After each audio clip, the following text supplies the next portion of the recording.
Okay, shock horror, I'm back. Haha. Sorry I've not been vlogging, but been busy with work, which is obviously a very good thing, as I think you know, from the 26th of April, Scotland released their lockdown rules. Relaxed, I should say, the lockdown rules. You can go and drink outside again. So I've been getting pints. Believe me, I've been getting pints. And you can drink outside till 10 o'clock at night. And you can have a meal in a restaurant up until 8 o'clock in the evening, but no alcohol sales. So I went back to work. And the first weekend, it was a bank holiday weekend. It was really quite busy because it's a holiday weekend. So it was quite jumping, which was great. But as you can imagine, it's quite exhausting. I think all of us were physically feeling it really badly. I mean, I have been trying to do walks and steps every day for my weight and also for my strength and to keep my mobility up because I have all kinds of problems with my back, now my knee, also my neck. And these are ongoing issues that you can't wave a magic wand and get rid of them. I've had some of it for 20 years and I've learned to live with it and cope with it. But I knew once I went back to work, I was going to probably have some pain issues. What I didn't realize is how bad the pain issues were going to be. Because we can only sell alcohol outside, we've got an outside area, which should be a great thing. But of course, the weather in Scotland's not very good. And ever since they relaxed the rules, the weather has been actually kind of diabolical. It's rained nearly every fucking day. The weather is usually about 12 degrees, which is very cold. Quite often it's not sunny. Quite often it's rainy and windy, or it's sunny one minute, next minute it's pouring down. And this has wreaked all kinds of havoc with a variety of businesses that are trying to make money with the alcohol sales outside, including ours. So you never really know what's going to happen when you're there. If the weather's nice, it is quite an endurance test to be out there. If the weather turns shit, you don't have a shift. It's just been such a pain in the ass trying to figure out what's going on. But we thought on the 17th of May that we would move into the next level. All of Scotland was supposed to move to the next level, and you could eat inside until 10:30 at night and have alcohol sales. This was the plan. And then there was an outbreak on the south side, and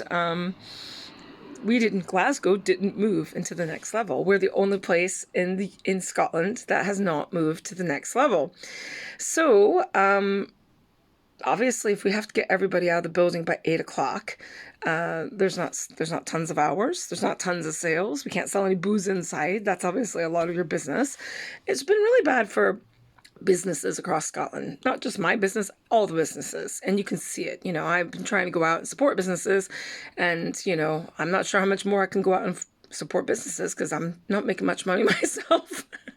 So it's been a bit crap. I really feel for everybody in our management department, because to try to figure out how they're supposed to staff things has, I think, been an absolute challenge, shall we say, because from one day to the next, it doesn't seem to have a whole lot of knowledge of what's going to happen.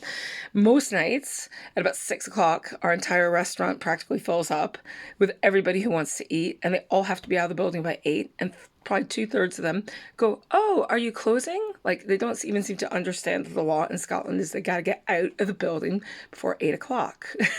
They think it's just us wanting to go home or something, which is like, it's not. So trying to get everybody in, get the food, get their different courses, get them their drinks, get them happy, get them relaxed, get them all this it's like every night, like at a certain hour, everything becomes like, all right, gotta get this done. I mean, I gotta say, I'm kind of getting into a frame of mind for it now, but it's not normal. And I really look forward to when we can actually just kind of do things normally again. It's wearing me out sometimes, really wearing me out. So I had all kinds of pain issues the second and third week I was back. And this week has been better.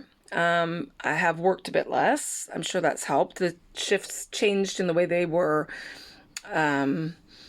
the length of them, they've kind of divided them up differently, and that's probably helped me as well, to be fair. I don't know if it's helped my finances, but I think it's probably helped my back. And this week, I've not been on painkillers but one day, so that's really good because I was on them pretty much every day last week, and multiple painkillers. So I've not been a very happy girl, which is one of the reasons I haven't vlogged, because I've been very just worried, and upset about everything, because the pain thing is a real thing, and so like I said, it's not going to go away, so I have to find a way to build up strength and get things back in place. And that's happening. The other good thing that is happening is, as predicted, I am starting to lose weight. So that's good. I've lost about half stone, which is about 7 pounds in the last month, which is really good. I don't think that was going to continue for the next 6 months. I wish it did. But, as long as I can hopefully lose 3 or 4 pounds a month, in a few months, I should be back to where I was when I was thinner and had lost all the weight and looked really great and felt a lot better. So I'm sure that will also help my back, for sure. So anyway, it's been very trying times lately. But it looks like the virus problem that was happening, which was maybe exacerbated by the winning of the Rangers division, this team Rangers in Glasgow won the division and basically trashed the entire city centre. We had to close businesses, like we really need to close our businesses right now with all the things I just told you about business and the restrictions. There was just absolute thuggery out there. I saw things I never thought I would see in my lifetime in real time. It looked like a war zone. There was so much smoke from weird fireworks. There were helicopters overhead. My doorway to my building was like a latrine. It was just full of piss, and people were even wiping and leaving toilet paper in the building. It was awful. I saw a small child playing with broken glass and a puddle of beer and urine, and a riot guard police officer having to go stop them. I can only imagine how traumatizing that would be if Darth Vader came to go and do something to you and you're less than 2 years old. Where were the parents? I don't know. It was the stench, the horror I saw walking through the city. I can't undo that. It was really bad.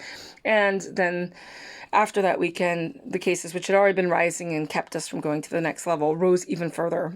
But today, it seems like they've dropped, but that could just be an anomaly. I don't know. I hope tomorrow it'll be a similar number or lower. If it is, then maybe in 2 weeks we'll actually move out of this level. Until that happens, life is not going to be very fun. But one good thing that happened today is that I got my vaccination Part 2 letter. So on the 31st of May, I'm getting my second vaccination. So you gotta hope by the end of June, I shouldn't be able to die from this shit.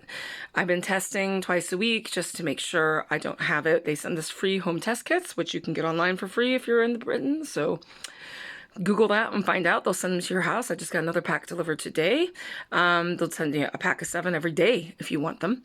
And so twice a week I test to make sure I'm not a carrier, because when you've got the vaccination, you could have the virus and you're probably not going to show any symptoms because you've been vaccinated.